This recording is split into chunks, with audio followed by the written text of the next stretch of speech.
surtout qu'il y ait une communication entre les agriculteurs, entre les gens qui s'occupent de la gestion de l'environnement, entre les nouvelles études de microbiologie des sols, envers une multitude de personnes en fait, qu'il n'y a pas encore vraiment de pont créé.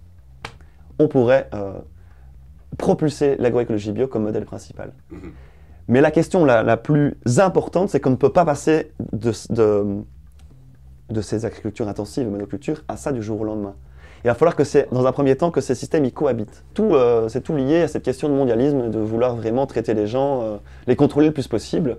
Et la nanotechnologie, c'est peut-être la prochaine étape. Les choses changent, et heureusement qu'il y a du positif. Les gens réalisent qu'on peut freiner et avoir plus de temps pour observer ce qui nous entoure, lire, regarder peut-être quelque chose comme un reportage sur BAM de manière plus attentive, ou peut-être faire l'amour. Bonjour à tous et bonjour à toutes. Nous sommes ravis de recevoir chez BAM aujourd'hui François Legrand et Réginald qui m'accompagnent dans cette interview. Bonjour, bonjour Manu, bonjour François.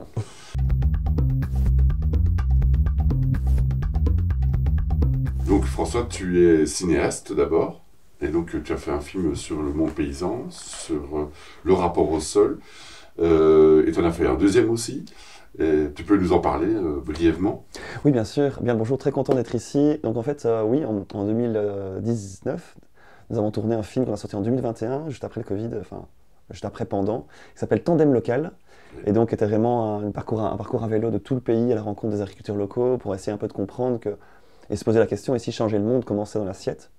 Comprendre vraiment les enjeux et surtout la joie à travers une épopée humaine qui peut y avoir en fait de positif à aller vers une alimentation locale qui est en fait l'acte militant le plus simple pour changer le monde. Du coup, le film en parle lui-même. Tu étais déjà fort engagé, tu étais déjà sur d'autres types de combats ou oui, c'est ça, j'ai créé changer le monde en tout cas. En tout cas, je veux pouvoir créer des ponts pour qu'on soit plus à vouloir le changer et dans la joie, puisque aujourd'hui il y a pas mal de propagande pour que ce soit dans la culpabilité et dans plein d'autres mots qui sont négatifs. Et donc non, il y a moyen de faire les choses bien, mais d'abord il faut se reconnecter à soi. Et j'ai pu créer la chaîne YouTube Permavenir TV avec mon association, qui a permis vraiment de faire une multitude de vidéos qui parlent justement de ça, d'avoir un impact, que ce soit dans la permaculture principalement, aussi dans le zéro déchet. Et puis La vérité du sol s'est tournée en fait avant Tandem Local et s'est interrompu, puisque Tandem Local c'était un défi. Et finalement, ça a eu pas mal de succès. Il a été diffusé 3 fois à la télévision, il a parcouru le monde. Il en a eu 6 awards voilà, comme récompense. Et La vérité du sol, je l'ai repris, il est sorti fin de l'année passée. Et là, il y a une tournée du printemps pour La vérité du sol qui commence dès le 21 février à Verviers. Et puis ça continuera en Suisse et en Wallonie, à Bruxelles, pour continuer à présenter ce film, pour remettre vraiment l'église au milieu du village. Parce que le sol est quelque chose de très peu abordé. On a pu le découvrir à la Fête du climat. Il n'est même pas du tout abordé. Grosse frustration de ma part. Alors que c'est pour moi le premier dénominateur commun. C'est-à-dire que c'est la base de la chaîne alimentaire. Dans un gramme de sol, il y a entre 1 et 6 milliards d'êtres vivants. Dans un gramme de sol vivant. Et c'est la base de tout en fait. Un sol qui s'éteint va créer de la sécheresse, va créer des inondations par exemple. C'est ça. Et va créer toute une disparition de la biodiversité. Et aujourd'hui, on a appauvri excessivement les sols à cause des produits chimiques. On les a dopés. On les a dopés. Voilà, mais c'est pour ça aussi qu'il faut essayer de comprendre pourquoi pour les agriculteurs conventionnels, quand la corde au cou, c'est difficile du jour au lendemain d'arrêter le glyphosate et plutôt d'arrêter le Roundup, parce que le glyphosate, c'est un composant, il n'existe pas tout seul. Et dans le Roundup, par le glyphosate, qu'est-ce qu'il y a? Il y a une multitude de métaux lourds, comme du cadmium et du strontium. Et donc, arrêter ça du jour au lendemain, c'est comme arrêter quelqu'un qui est en perfusion de sucre ou d'héroïne ou de cocaïne. Pas arrêter d'un coup. Bien sûr. Sinon, tu pètes des cases. Et dans le cas du sol, tu ne produis plus rien. Et donc, c'est compliqué et il faudrait leur laisser l'occasion, l'opportunité de diminuer petit à petit, plutôt que de leur rajouter des conditions et des choses horribles, de les endetter encore plus, et reporter du coup tous les 5 ans, de 10 ans, cette loi, et du coup qui nous divise, puisqu'on n'essaie pas de se mettre à leur place. Qui divise qui, tu veux dire? Qui divise les gens qui sont très écologistes, ou sous le parti écolo, ou sous le parti d'Europe Écologie Les Verts, avec des gens plus concrets qui comprennent mieux les agriculteurs, et des gens lambda qui essaient de comprendre et qui sont perdus. Tout le monde se divise au lieu de se mettre à la place. D'accord. Et donc, ce que tu proposes, du sol c'est et des agriculteurs. Plus progressif, en fait, que ce soit moins imposé d'en haut, c'est ça, si je comprends bien? C'est pas une question, il ne faut pas que ce soit lent, il faut que ce soit le plus rapidement possible, mais il faut laisser l'opportunité, l'occasion, l'espace pour les agriculteurs de pouvoir changer leurs pratiques petit à petit et qu'ils soient bien accompagnés, et surtout qu'il y ait une communication entre les agriculteurs, entre les gens qui s'occupent de la gestion de l'environnement, entre les nouvelles études de microbiologie des sols, envers une multitude de personnes en fait, qu'il n'y a pas encore vraiment de pont créé, contrairement par exemple au Canada ou aux États-Unis. Les États-Unis, c'est le pire et le meilleur, mais il y a aussi le meilleur, où il y a cette gestion de communication. Dès qu'il y a des nouvelles recherches, on les dispatche. Et les politiques aussi sont au courant, mais en Belgique, en Europe, c'est la catastrophe pour ça. D'accord. Et sans naïveté, est-ce qu'il n'y a pas un pouvoir excessif aujourd'hui des industries agricoles, en fait, de tout ce pan qui n'a pas du tout intérêt à ce que ça se développe, en fait, qui continue dans le même sens? Et comment lutter efficacement autrement que par des manifestations sporadiques ou tu vois, est-ce qu'il y a un vrai lobby en fait qui est organisé ou quelque chose qui existe? Bon, je pense que tu étais proche, ou tu es toujours proche de Via Campesina, qui existe depuis très longtemps maintenant, qui regroupe les paysans du monde entier, en fait, pour une agriculture plus humaine et plus locale, on va dire. C'est ce que j'œuvre beaucoup avec le Mouvement d'Action Paysanne, qui était un syndicat paysan qui va encore plus loin que la FUJIA, et beaucoup plus loin que la FOA, peut-être qu'on en reparlera. Qu'est-ce que la FUJIA et la FOA? C'est les paysans, tout ça, les trois choses, donc MAP, FOA et FUJIA, c'est des syndicats de paysans, comme des syndicats de travailleurs. Et il y a la FJA aussi. Voilà, en fait, il y en a encore, j'imagine encore peut-être même un ou deux. Mais en tout cas, le MAP, c'est celui dans lequel je crois le plus, parce qu'ils vont vraiment le plus loin possible, et ils travaillent sur des thématiques à court terme et à long terme. Et ils forment aussi ils font des écoles, et ils vont même à l'étranger, en Afrique, pour apprendre des techniques là-bas, et vice-versa. C'est eux qui m'ont permis de comprendre l'importance de semer plutôt que de planter les arbres, par exemple.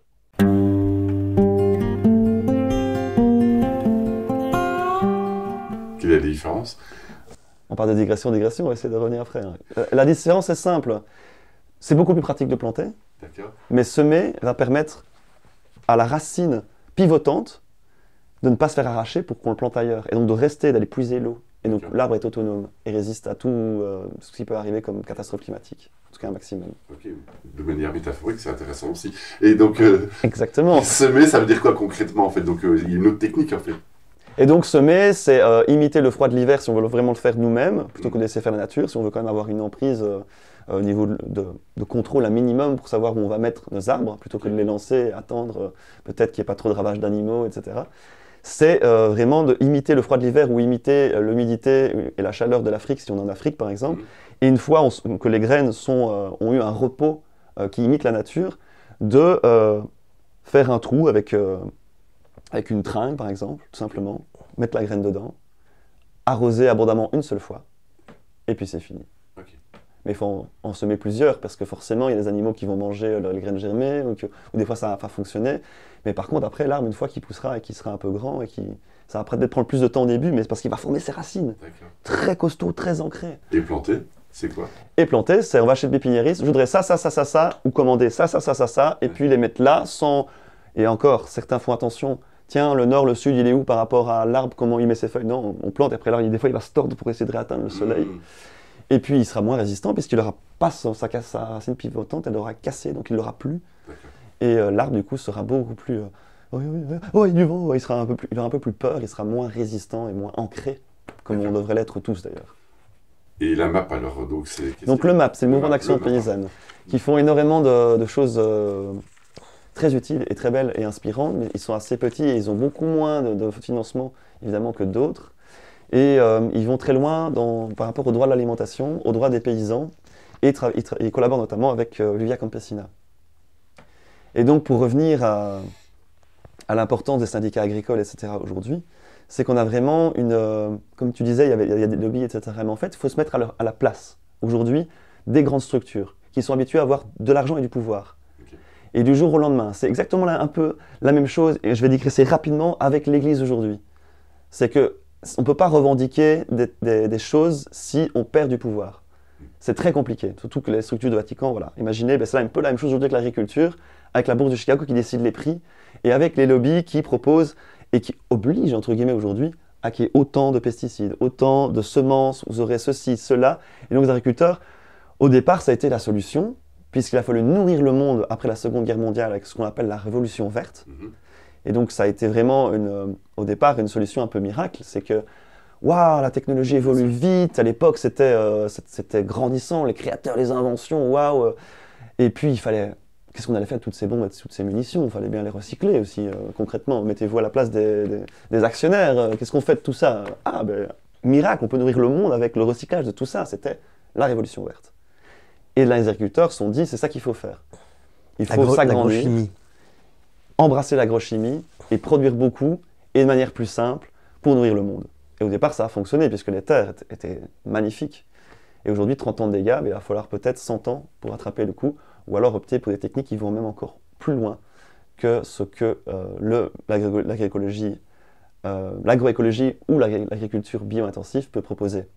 Et c'est pour ça que dans notre film, on parle justement qu'il faut rester à l'écoute des nouvelles techniques, des nouveaux tests. Il faut continuer continuellement à essayer de faire de nouvelles choses, puisque ça va très vite, et peut-être qu'on commet encore des erreurs aujourd'hui, qu'on nous dénoncera dans 30 ans sur ce qu'on fait aujourd'hui. Et donc, le bio-intensif, par exemple?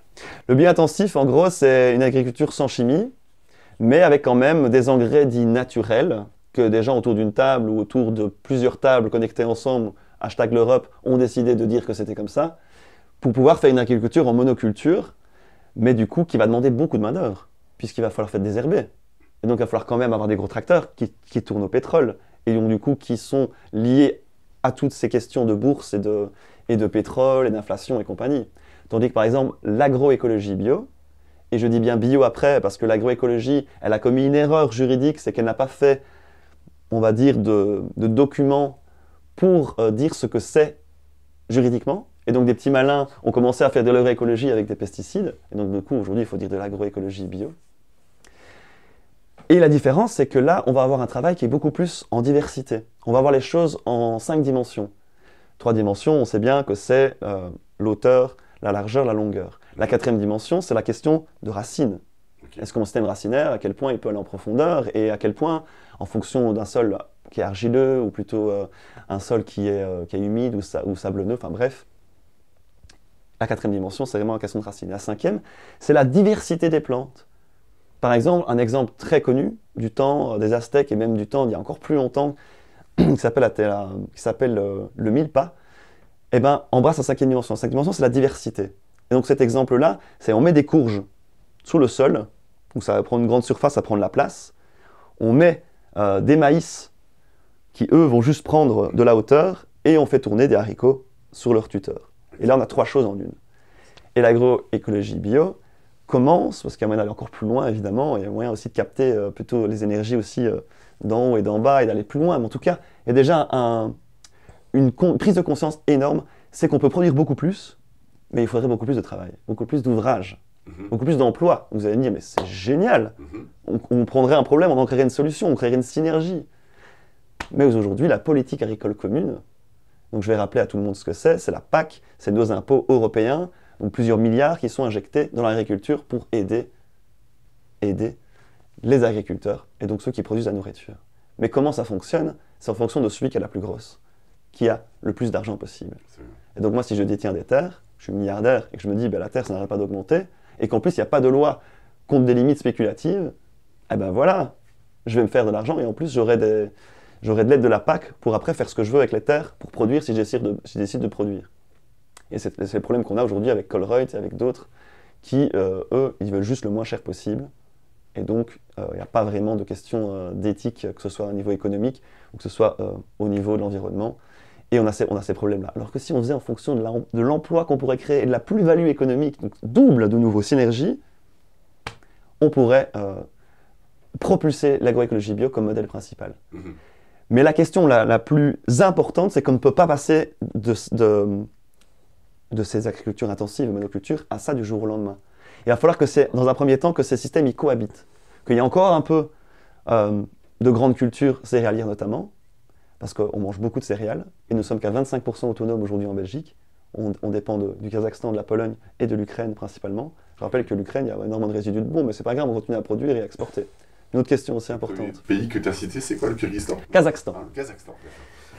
Qui sont du coup des main-d'œuvre moins chères, et ils exportent énormément pour nous permettre. Donc voilà, il faut encore un petit peu aujourd'hui, pour la transition en tout cas, de la monoculture, du bio-intensif, mais de plus en plus, évidemment, en tout cas on parle de céréales et de maraîchage, d'agroécologie bio. Parce qu'il y a aussi la question de pâturage, qui est, qu'on soit vegan ou non, moi je suis végétarien depuis 8 ans, et je suis bien placé pour le savoir, et j'ai étudié le fait que depuis l'époque néolithique, l'élevage contribue à la biodiversité à 50%, ce qui est quand même énorme. Donc on a besoin d'animaux sauvages sur des terres, parce qu'il y a des terres, tu ne sais pas faire autre chose que mettre des bêtes dessus. Il faut être réaliste. Tu ne peux pas faire du maraîchage et des céréales partout dans les Ardennes. Bien sûr. Et je le rappelle, la province de Luxembourg, 15% de plus-value par rapport à son sol depuis ces 15 dernières années. Donc il y a quand même du positif. D'accord, à cause de À cause du fait qu'ils ont créé des ponts justement entre les gens de l'environnement, les agriculteurs et les agronomes, et ont réussi à améliorer la qualité de leur sol. Mais en SB, c'est la catastrophe. La SB est censée être une terre qui est une des plus fertiles du monde, si pas la plus fertile du monde. Mais le problème, c'est que on saisit une opportunité pour faire de l'argent, puisqu'il faut faire de l'argent. Et là, les Flamands, ils ont tout compris. Et ils ont raison d'un côté. Mais le problème, c'est que si tu fais même pas de rotation, ça c'est une chose. Tu fais une culture, il faut changer, il faut en faire une autre. Quand par exemple tu fais des fèves, puis tu fais du maïs, comme ça tu fais 2 cultures en un an. Et de la jachère, c'est possible aussi. Et donc, qu'est-ce qu'on fait avec la terre en SB principalement? On fait de la patate pour faire de la frite surgelée qu'on exporte partout dans le monde. Et de la betterave, je pense. Non et de la betterave sucrière, qui nous rend diabétiques d'ailleurs par la même occasion, puisque le sucre est la première drogue qu'on initie dès l'enfance, à laquelle on devrait vraiment prendre par parcimonie, surtout tout ce qui est raffiné. Tout ce qui est blanc, il faut se méfier en fait.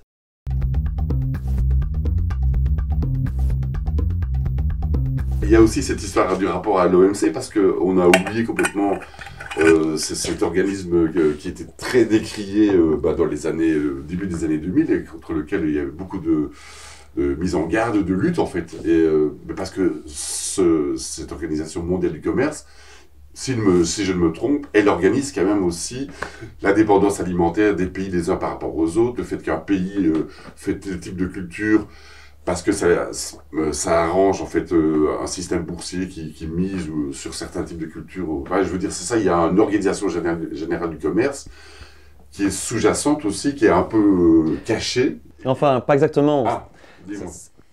Selon moi, l'OMC n'organise pas notre famine à tous. Ce serait un raccourci qui ferait plaisir à beaucoup de gens qui ne vont pas plus loin que des théories qui ne tiennent pas debout.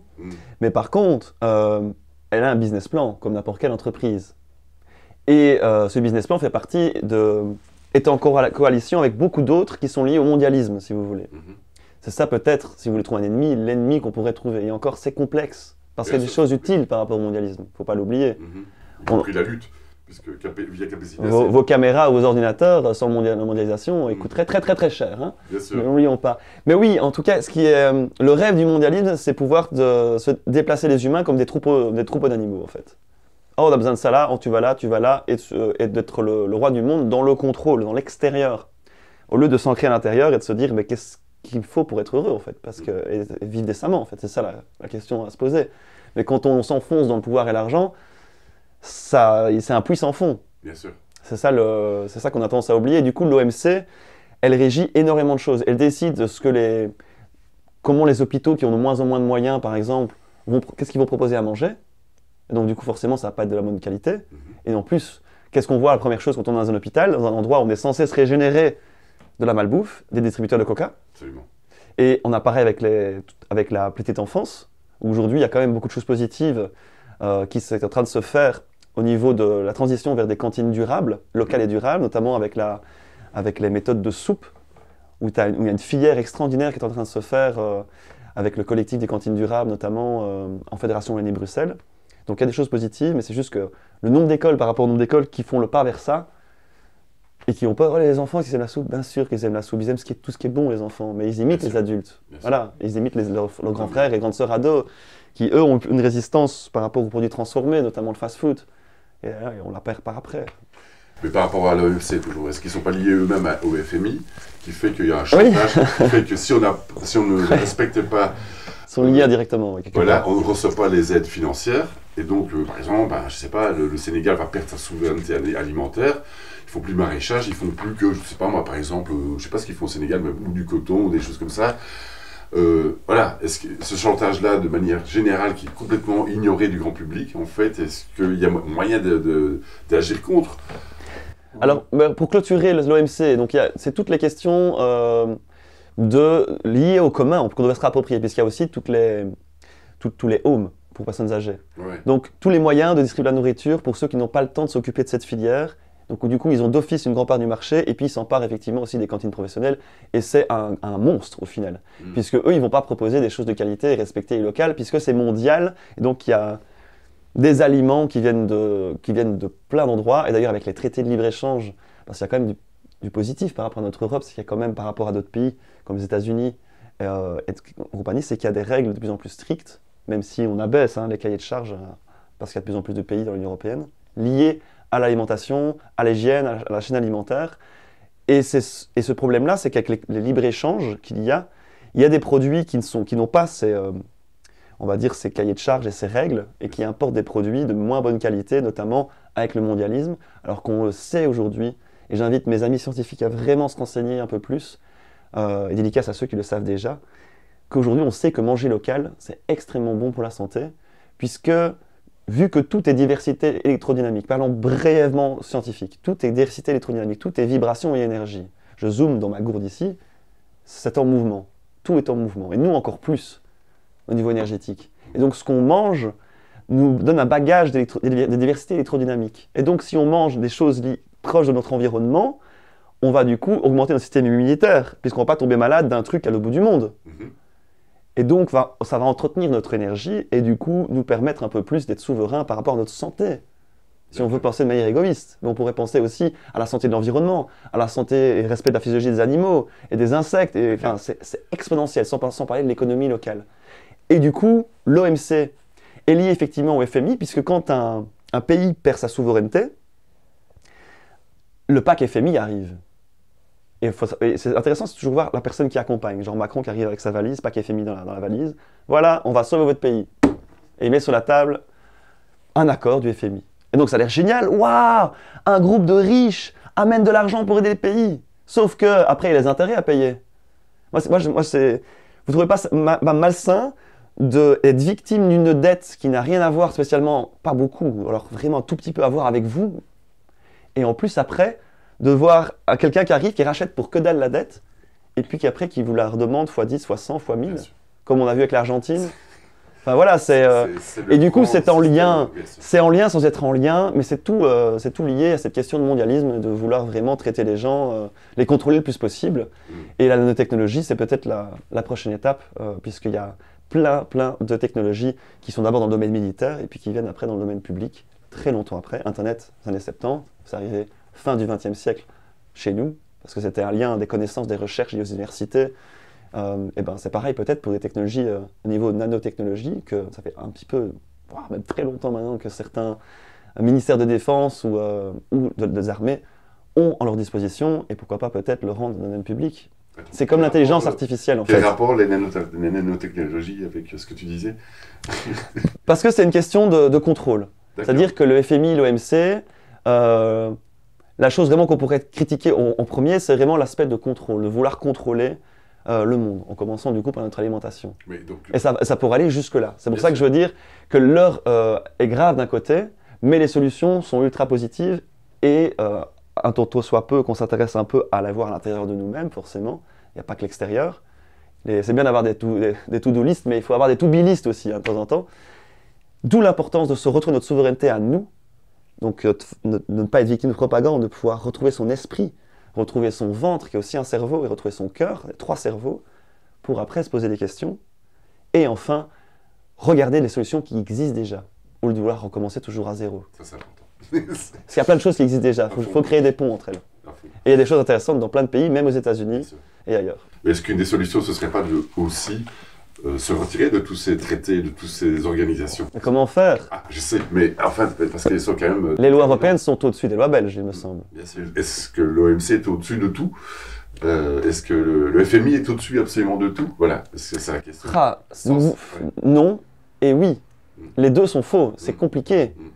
C'est comme ceux qui s'amusent parce que peut-être qu'ils n'ont pas beaucoup de temps ou qui ne sont peut-être pas dans l'ancrage et qui ne sont pas encore dans cet amour pour eux-mêmes, de se dire c'est 10 personnes derrière une table qui décident de tout. Évidemment que non, c'est tellement complexe, c'est une multitude de réseaux, de pouvoirs, de conflits d'intérêts. C'est hyper complexe, mais intéressons-nous à tout ça en fait. Réginald? Mais oui, si tu pouvais aussi préciser la souveraineté alimentaire, ça sous-entend quoi?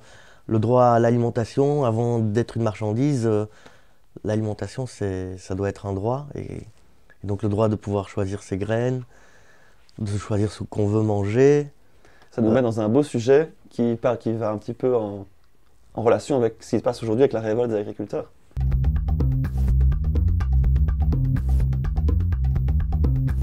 Parce que si je suis arrivé en retard, c'est grâce aux agriculteurs qui bloquaient l'autoroute. Bien sûr. Et donc, Qui reviennent. Et pourquoi en fait ils font ça? Je pense qu'ils bloqueraient beaucoup moins et donc on ferait moins chier, si je mets à la place des gens qui ne réalisent pas l'importance d'un agriculteur et pourquoi ils bloquent. C'est parce que la presse, est-ce qu'elle parle bien du sujet? À part vous hein, et d'autres collègues indépendants, en tout cas d'essayer au moins et de ne pas avoir de conflit d'intérêts, comme je dis souvent. Et je les comprends, c'est plus facile d'écouter nos amis de Sud Presse et compagnie, mais regardez qui sont les patrons de ces gens-là, et ces patrons-là, ils investissent en quoi? En bourse. Bien sûr. Et là, on comprend plus de choses, on comprend aussi les lois qui sont sous pression pour se faire signer et tout. Enfin, c'est un spectre en plus, en fait. C'est une densité en plus de compréhension.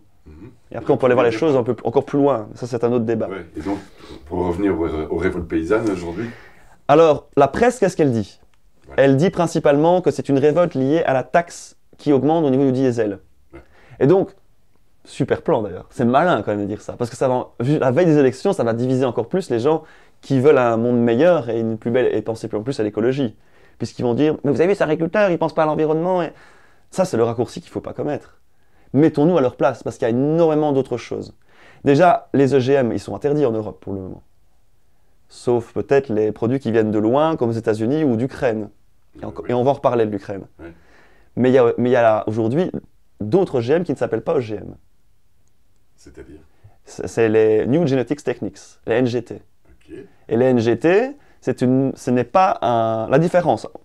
Un OGM, que l'Europe du coup connaît et a pris le temps de se renseigner et à faire des trucs, des interdictions en Europe, c'est en gros un organisme génétiquement modifié. Ça veut dire qu'on prend... qu'on modifie les gènes d'une intra-espèce, donc différentes espèces ensemble, pour garantir un meilleur rendement. Oui, et surtout parfois on leur inocule dès le départ des... On joue aux apprentis sorciers, quoi. Des antibiotiques ou même des... Ouais, c'est ça. Voilà. Dans l'espoir de faire plus de rendement. Voilà. Et on a vu aujourd'hui que ça ne fait pas plus de rendement. Okay. C'est plus ou moins équivaut, voire moins. La différence, c'est que les NGT, eux, ils vont seulement modifier une gène d'une même espèce, ils vont juste la muter, ou la muter directement elle, ou prendre une espèce de la même famille. Et il n'y a qu'un autre procédé. Et vu qu'il n'y a pas de normes aujourd'hui de ça, c'est tout nouveau, mais c'est hyper dangereux parce qu'il faut se grouiller. Parce qu'ils vendent ça comme une solution pour le réchauffement climatique. Vous voyez la fourberie du truc. Attends, et donc les agriculteurs aussi. Expliquer ça donc. Donc voilà, les NGT, c'est des nouveaux OGM, mais avec un autre mot, NGT. New Genetics Techniques. Et donc, ce procédé-là, il faut d'autres normes, puisque ce n'est pas des OGM. Mais qu'est-ce qui les différencie? Ça les différencie qu'au lieu de faire un peu ce qu'on veut, c'est uniquement changer certains gènes en fonction de la même espèce, ou de l'espèce de même famille, donc pas une espèce complètement différente, ou alors de muter directement un gène en particulier. Transgénie, ou notamment. Mais qu'est-ce qui modifie dans le gène alors?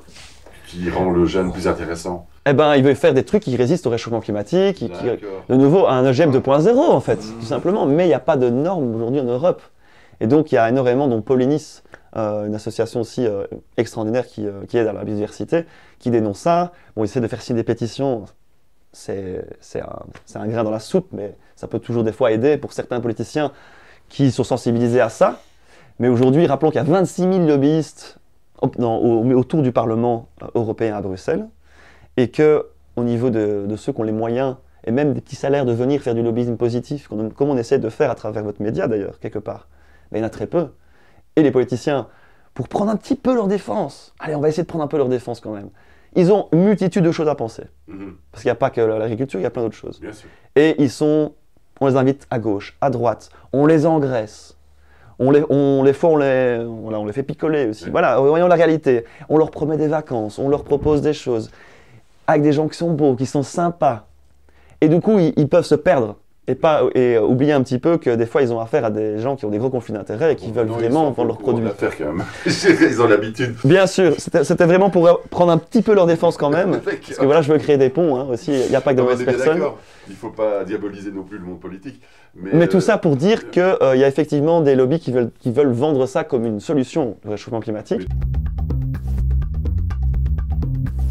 Et derrière, il y a aussi le risque de la privatisation du vivant. Exactement. Ah oui, parce qu'ils ont comment on dit ça, Ils vendent aussi des semences des qui brevets, sont... des brevets voilà. dessus, Il y a des brevets sur des semences. Ouais, les brevets sur des Par semences. exemple, Donc, c'est dingue, on pourrait parler pendant des heures. C'est énorme. C'est comme le purin d'ortie que tout le monde connaît, Mm. qui est ancestral, qu'on utilise dans son jardin. Et ben, le vendre aujourd'hui, tu peux pas. C'est Monsanto qui a le brevet.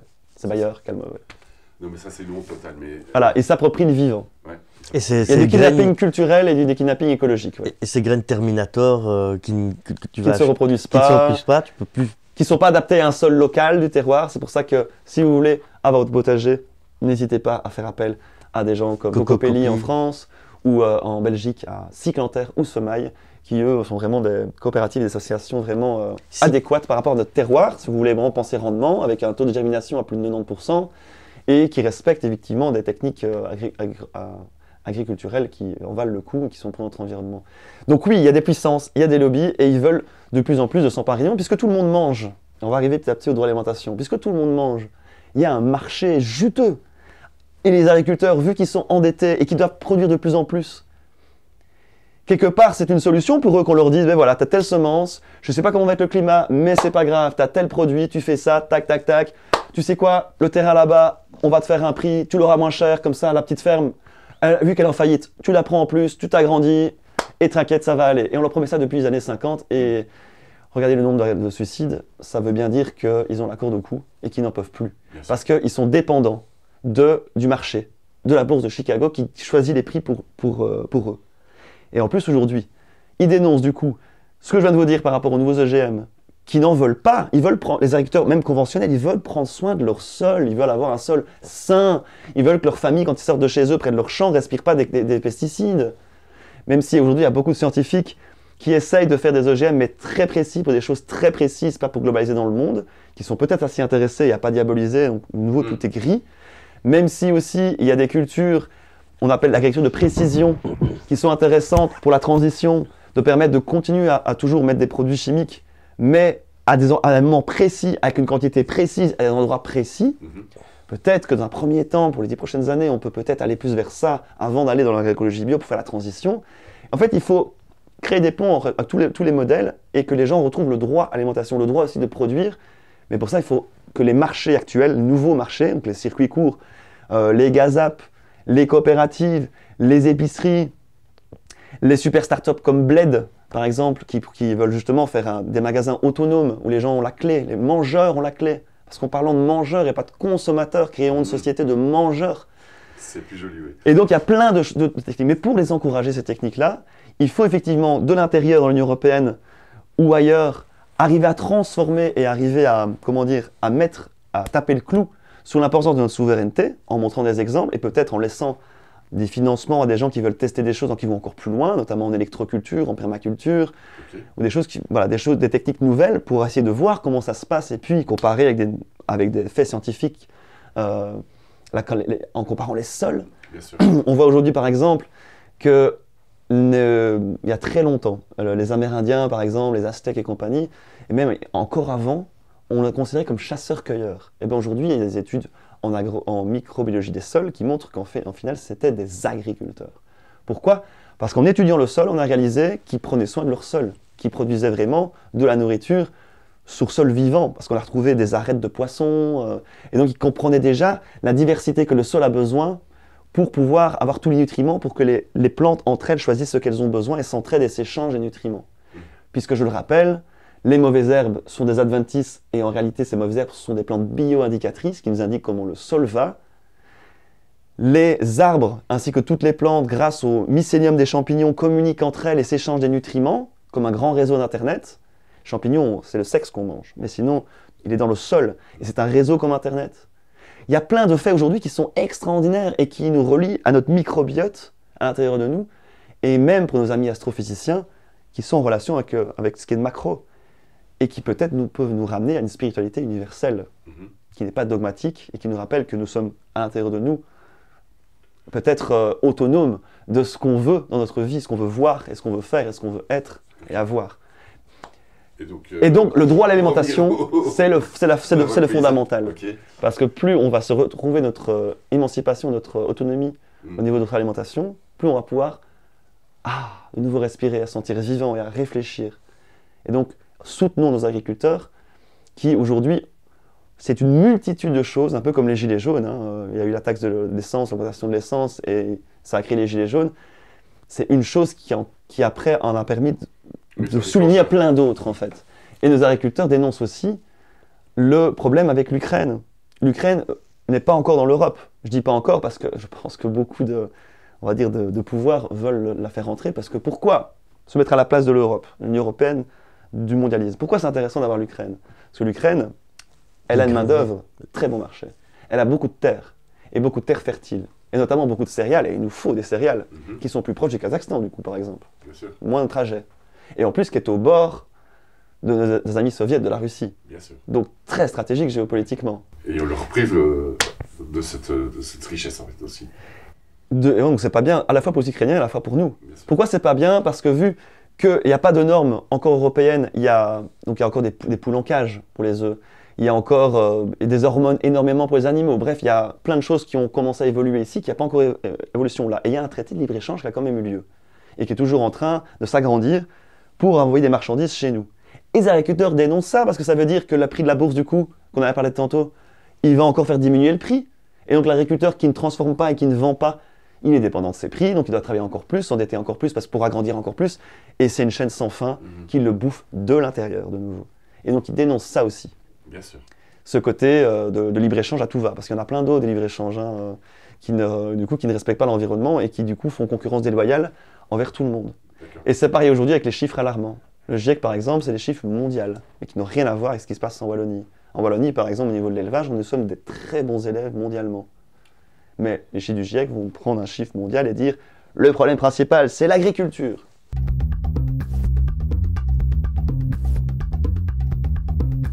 Et pas dire l'agriculture intensive, peut-être rajouter ce mot-là. Non, c'est l'agriculture. Alors que l'agriculture paysanne, c'est l'inverse. Ouais. L'agriculture paysanne, elle va permettre de régénérer les écosystèmes, de dépolluer, etc. Et donc, il faut voir les choses à l'inverse. Pour parler brièvement du GIEC, évidemment qu'il y a plein de choses intéressantes. Des belles études dans le fond, vraiment. Pour l'avoir lu, pour avoir parlé des scientifiques, etc. Pas de souci. Mais la ligne de conduite qui part vraiment anthropologiquement de l'humain n'est pas fausse à la base, mais amener et me dire que, ce qu'on a fait à la frise du climat, Régina, je me souviens, oui. Nous dire que la biodiversité marine et terrestre est détruite à cause du réchauffement climatique, je suis désolé, mais pour moi c'est l'inverse, il faut prendre le truc à l'inverse. On détruit le vivant, ça crée de la pollution et du coup un réchauffement climatique.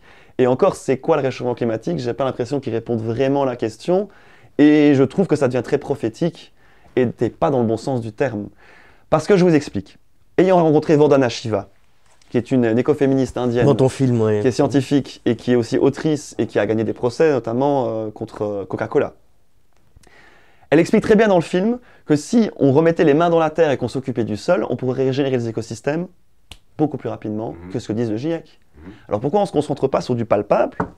La terre, le sol, peut-être la pollution de l'air aussi, la pollution, parce que pourquoi parler de décarbonisation alors qu'on pourrait parler de dépollution? Alors que le dioxyde de carbone, c'est quand même le premier fertilisant et le premier facteur... L'élément principal de la photosynthèse, voilà, qui permet qu'on ait des bons gros légumes bien juteux qu'on aime.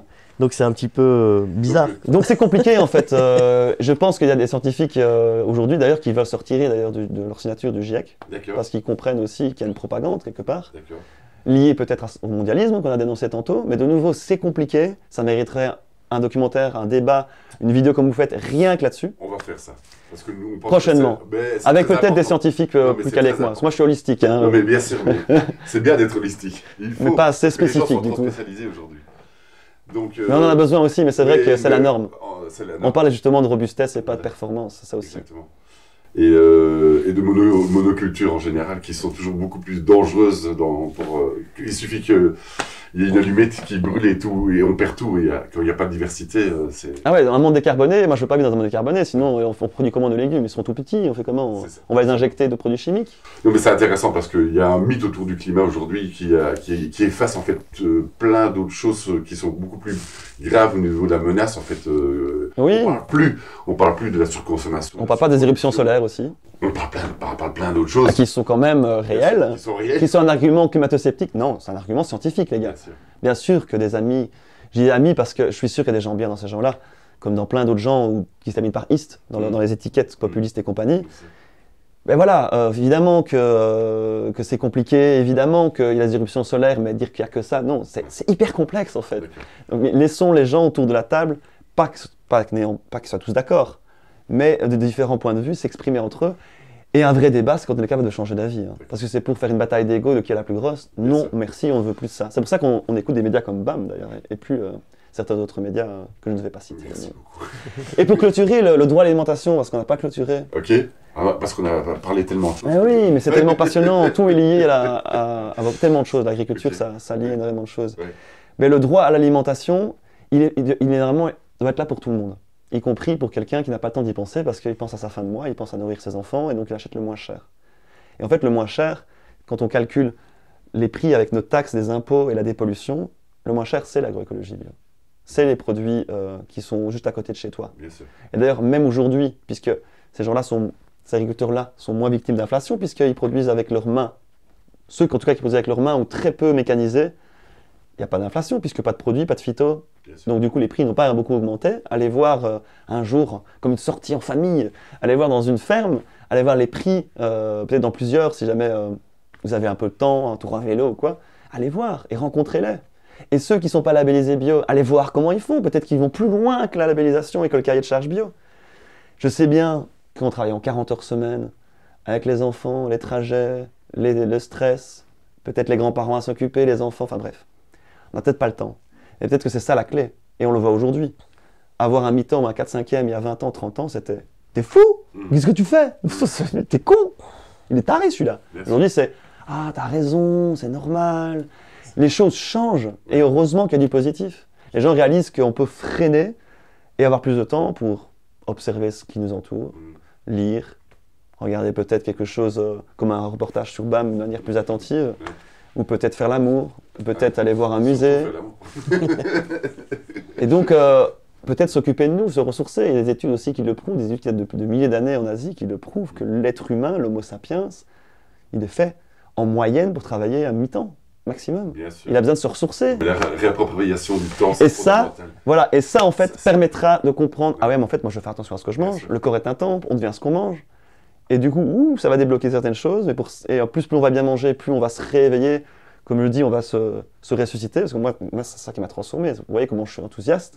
C'est parce que le fait de m'être intéressé à mon alimentation, mon hydratation, le mouvement de mon corps, mon énergie et la gestion de mes émotions, ça m'a complètement ressuscité en fait. C'est-à-dire, la vie précédente, elle était comment en fait? Dans le stress, dans toujours faire, des to-do list qui n'en finissent pas, des résolutions qu'on n'a pas le temps de faire tout le 1er janvier jusqu'au 31 décembre.